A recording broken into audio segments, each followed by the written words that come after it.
All right. Yeah, been a while. It's good seeing all you guys. Hope you had a good holiday and a good break from football. But we're back up and going again, man, and we're pretty excited to get out there. Our kids have done 6 weeks of strength and conditioning. That I've been very impressed with how they've approached the weight room and what Coach Harrington has done. In that 6 week phase, we've got a lot of football covered. We got a lot of strength and conditioning, a lot of competition going on, and then I think these kids are pretty anxious to get out there and play some football today. And it's day one. There's no pads on, so it's helmets only. The acclimatization period, you got to do helmets for two practices. So on Thursday we'll go helmets again, and on Saturday we'll finally get the pads on. So there's the main focus in these first practices are just understanding how to communicate and operate, and make sure you're going to the right spots, and making sure that we're on the same page from a communication standpoint. But very excited about this team. We've been kind of talking about this team for a while. They're a very experienced team, and like they've kind of got that veteran mentality where it's kind of rubbing off on everybody right now. Where the approach has been the same, but the standards have risen for these kids because they've repped it, they've been through it, and they've had a ton of valuable experience. So. It's a lot of probably the best depth we've had.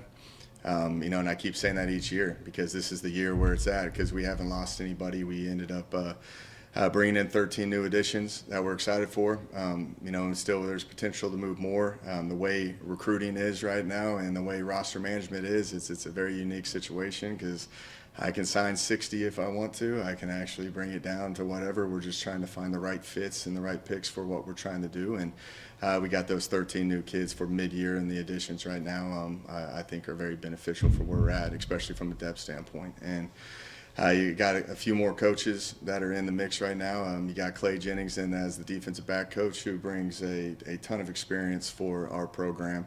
Not just for the players, but for the coaches as well. He's literally been a DB coach, I feel like, at every school in the state of Texas, and he's been unbelievable with his presence ever since he's been here. And you got Chris Buckner, who is our new receiver coach. Comes from Sam Houston State. He's an air raid guy. He's known these principles for a while. He worked with Coach Mummy, played for Coach Mummy at New Mexico State, so he's very familiar with how we run this offense. And very fortunate to have him. Great man, a great recruiter, and he's fit in, great right now. And we got the transition with Brian Hamilton in at offensive line, who Hamilton coached the offensive line, helped coach the offensive line with me in 2016 at Cal Berkeley. And he was the offensive line coach at Murray State. He's an experienced guy, high school head coach, been coaching O-line his entire life. And kids were fired up for Coach Hamilton and the transition, and they're extremely fired up for Boone Felt actually getting into a full-time role. Boone's been our GA here since 2019. He was the offensive line coach at UT Permian Basin. But he came here. He dropped that job and came here as a GA, and he worked extremely well for us. Players extremely excited for him, and just for him to get transitioned in as the tight end coach. So, we got another coach on the way. Just can't talk about him yet because it just hasn't been finalized up yet. But everything right now is hitting on all cylinders. But I'll be speaking today, only, and then as we go on through spring, you'll get the whole kind of position group review and get this to meet a lot of these new guys and some of the veteran guys and get them up here on the podium and the mic in front of y'all, and actually get to meet some of our coaches too, and when it's their turn to do media. So I think you're really impressed with this group. It's a really close team, and I think that our staff is probably the closest it's ever been, and it's just a very good group of men, and good recruiters, good coaches, good teachers, good mentors, and right now we seem to be hitting on all cylinders. And we still got a long ways to go as always, but it is process driven. We're taking it one day at a time. That's I want to get to the season right now because I'm excited for these guys, but we understand that there's a lot of work that needs to be put in, and we got to take it one day at a time. And we still got 14 more practices and a lot of work to do. So we're back in that grind. So. We'll be going practices every other day, Tuesday, Thursday, Saturdays, and we'll be meeting and lifting in the off days on Monday, Wednesday, Fridays. So looking for a long spring ball and ready to get this thing moving. So questions? You know, you mentioned some of the coaching changes, and that there's still one that's might be filled. Is that going to be an offensive coordinator, or are you guys going to kind of do that by committee, or? It's by committee, you know. There's a lot that goes into coordinator titles and everything, especially when I'm been calling the plays and I've been kind of coordinating the whole thing, just kind of where the staff changes and how it all kind of played out. Like everybody kind of knows their role, and there is a selflessness with it all. And like everybody, the way I've kind of been taught on how you do your staff is you have really three guys that always stack on top of each other in certain positions. Really except quarterbacks. So like I've got guys that can coach running backs, tight ends, and receivers all together meeting in the same room. And I got guys that can coach tight ends and running backs and also the offensive line all in the same room. So we all have to be on the same page with it, and, especially with how the game has changed, in terms of what the tight end plays like and how running backs are very integral in the passing game. You got to have a lot of different coaches with all different backgrounds, like working their way through it all. So we're not going to go with the coordinator. Peeler was the receiver coach last year, and throughout the course of time, I was kind of teaching him into being a coordinator and letting him run the room at times. But right now, we're all pretty much on the same page, and we're just kind of working our way through it together. And it'll be that way for the regular season? For the regular season, okay. Yeah. And, Buckner's coming in. Oh, I'm sorry. I believe Jennings is actually the pass game coordinator. Or at least That's for DBs. That's for DBs, defensive okay. pass game coordinator. Yeah. I was wondering about that. Yeah. But you also have two receivers, coach. It seems like you guys are going to have maybe a higher emphasis on passing. Is that an indication of that? No, I've always had two receiver coaches.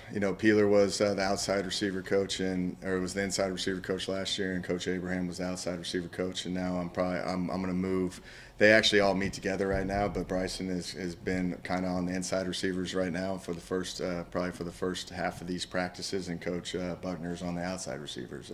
They're all together at the same time, and it's good because you have different voices, and that's how we've always trained our coaches to be. So if we do have staff attrition, and the previous coaches that end up leaving our staff all pursued different jobs, and a lot of them tripled their salaries, and I'm happy for them and what they've done for our program. And but at the end of the day, we got to make sure that we have all the bases covered, and we can continue to move forward as a program without a loss of a coach.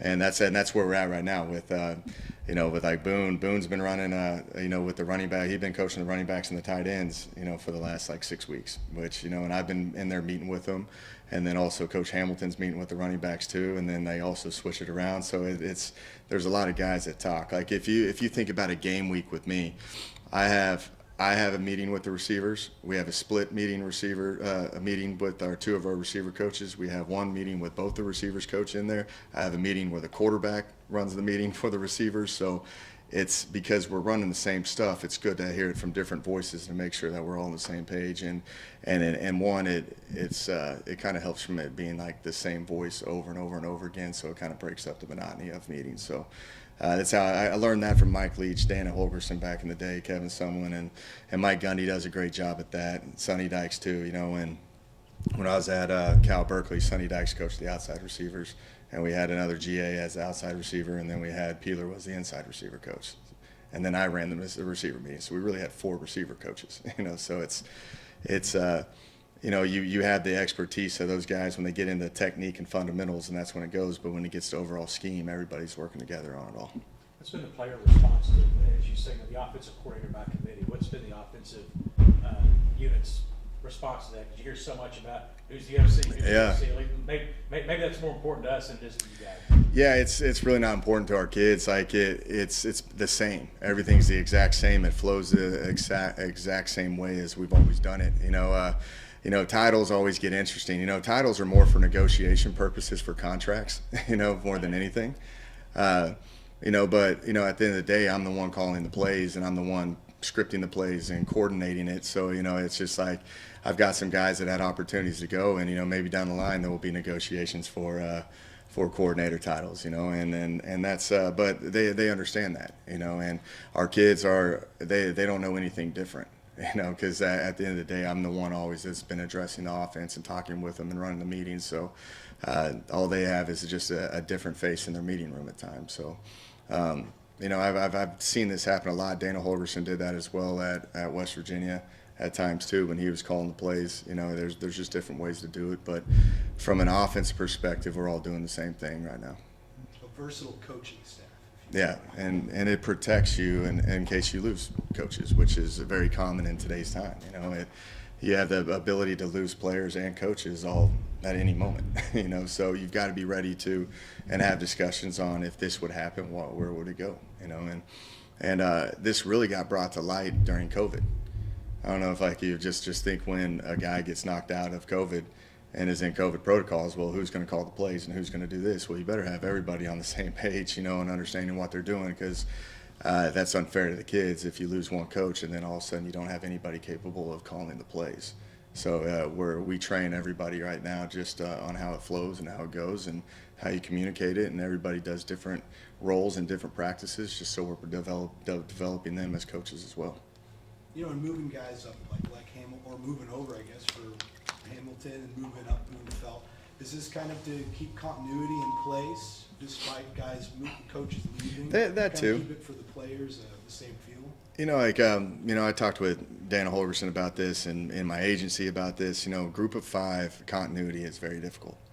Like if you look at every school in the Sun Belt, there's been attrition, of people leaving because, they get picked off by other schools or different circumstances, and you look at where we're at and all of really the injuries and COVID issues that we've gone through in the past. Like we've got a lot of guys that have played a lot of games, especially up front, and then if you're talking about offense, there's a lot of guys, so that we're going to keep it the same. And I knew that there would be these moments where Peeler would end up going to another job. And we were ready for it, and the thing's moving just as normal as it always has been, I appreciate what they've all done for us, but at the same time, we got to make sure that we're moving in the right direction, and there hasn't been any slowdown of what we're doing right now. How pleased are you with the teams and how the players have taken care of themselves and prepared for this day, or is that how much, if any of that, can you tell on day one? Yeah, it's I think that Coach Damon, this is the first time where you get a glimpse of off-season conditioning, and it's really about 2 times a week, because normally it's the strength and conditioning, and the coaches can't really be with the players, but you get to see them out there working. And when we were here in 2019 and we were doing these same kind of off-season drills, we were going shorter drills, in time, and they were falling out a little bit, more than what they're used to. Well, you get into the last strength and conditioning drills that we've had, this past week, they're yelling at Coach Damon to blow the whistle and get it moving. They didn't need the break, and it shows you that they're starting to get in shape. And a lot of that has to do with the accountability of each other.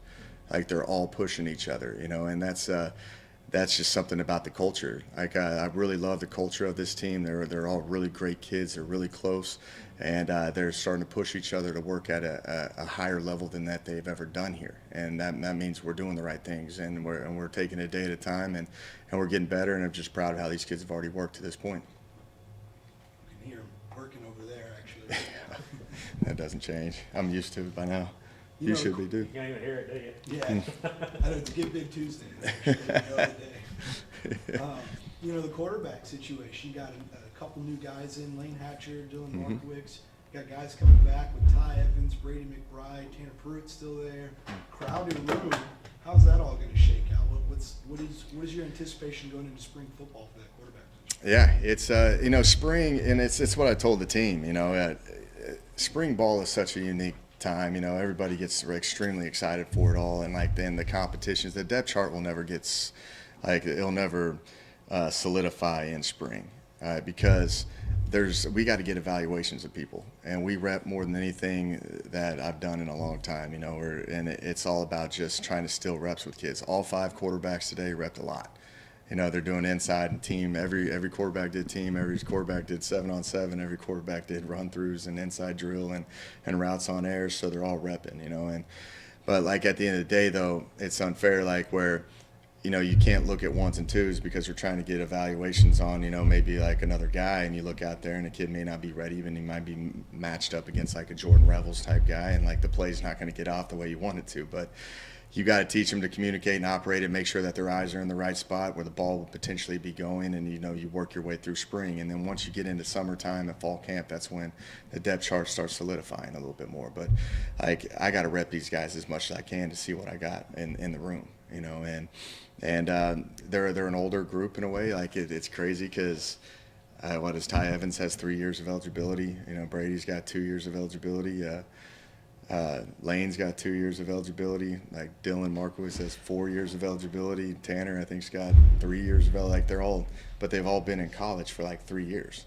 They're a very mature group, and I got to be able to manage that a little bit differently than what you've done with just a rookie and coming in and that's what we've been doing is just managing as much as possible because they're an experienced group but young by years, so I'm trying to develop as much as I possibly can.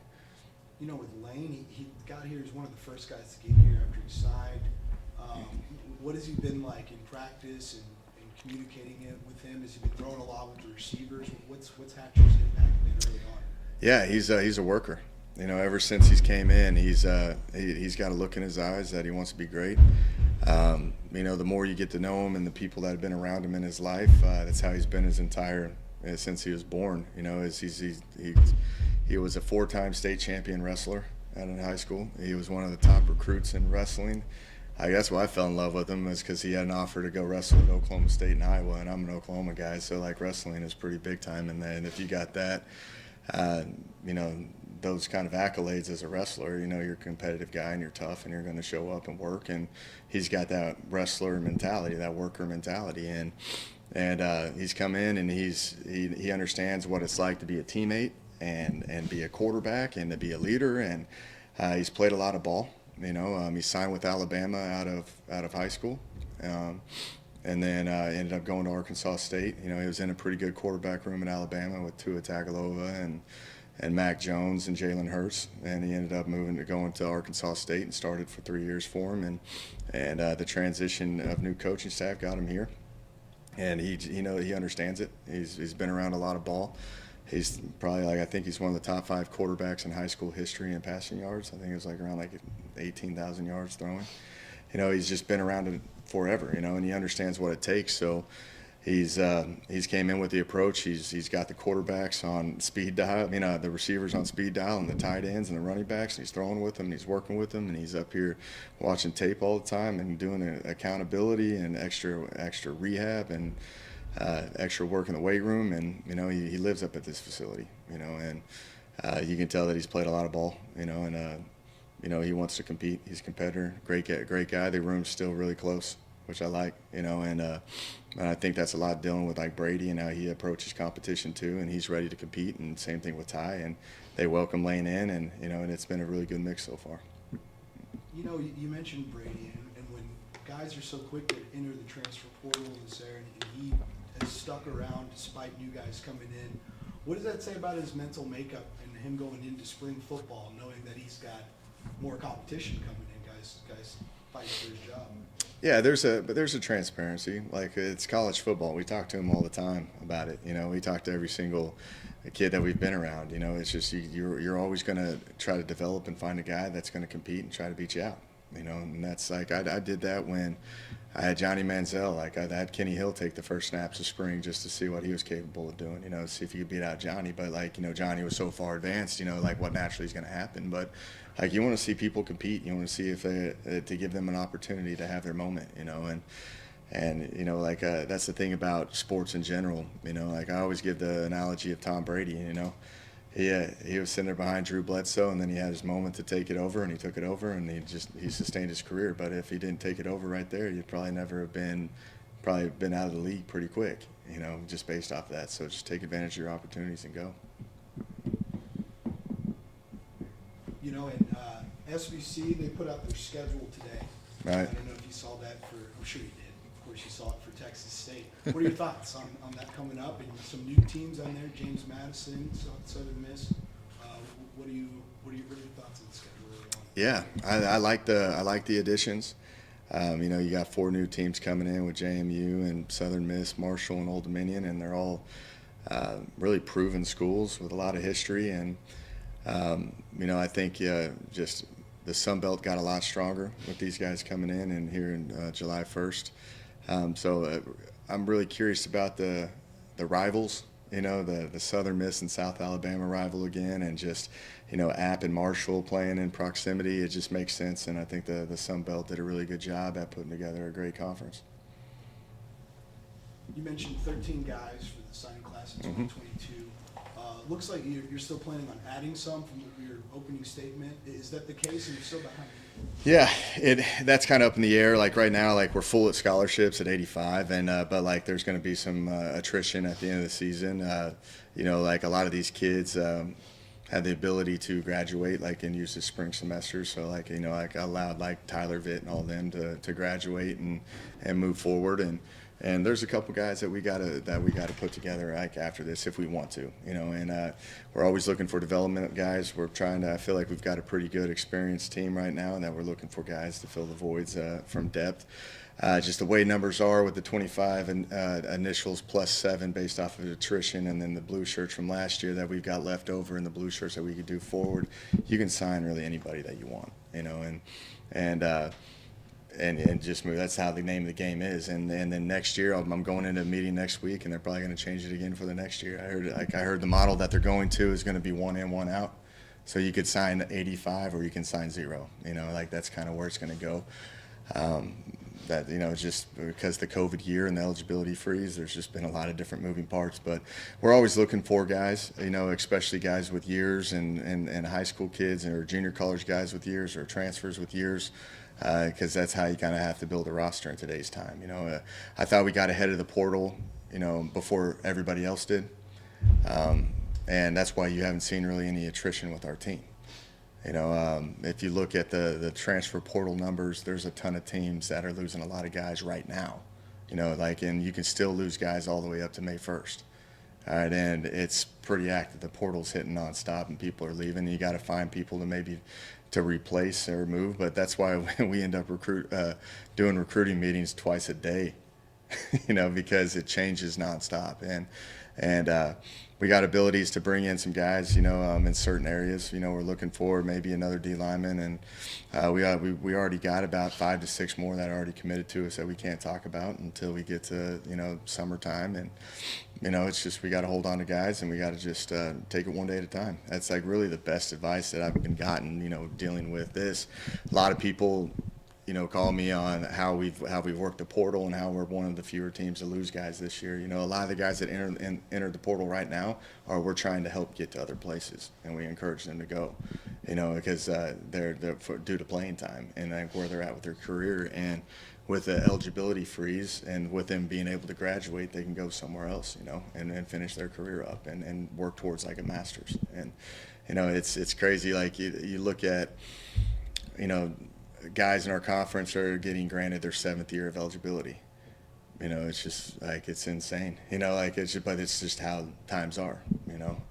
Like most are called doctors when they go to school for 7 years, but like it's that's just where the game is, man. I thought we've done a really good job of getting ahead of this portal, and now we can be patient. We can pick and choose what we want. We had 13 great additions right now, and we can still bring in more. We're still planning on bringing more. Like I said, I have about 5 or 6 off the top of my head that are already in the boat for summertime, and we'll announce when they get here on campus, because there's a lot can change from now all the way till June 1st. So, but I like where we're at from a roster management standpoint right now, for sure. Did you say 85? You have all 85 filled? Right now, currently, Wow. yeah. And you just mentioned it about the lack of guys in the transfer portal. Obviously, you had some, but not as many as people were anticipating. Me, less than I was anticipating. Do you think that is indicative of buy-in into what guys know what's happening? I mean, Yeah. It wasn't a winning season last year, but there was progress. Do you think guys are starting to buy in a little better? I think so. I think they're all bought in here, but it's also too, they're allowed one time to transfer in their career, and then you'd have to go through a waiver process to transfer again, and which is they try to deny that, the NCAA, so you've got to work through that time. So a lot of these kids that transferred in, if they're wanting to transfer out again, it's going to take a while for them to get to another school, or they'd have to sit out. You get where I'm at on that, like because of the rules of where it's all going. And like I see schools right now that have lost. God, I saw a school lose about 10 guys within the last like 2 weeks. Just because but like that's a terrible time to lose guys. And I sit there and I read things all day and just make sure that like what's this school doing, what's that school, and how's this doing. And at the end of the day, it's like you're saying, there's got to be a relationship with your players. I think I got a great coaching staff, great men. They dive deep into the relationships of these guys. Like there's an element too of being a servant leader with your players.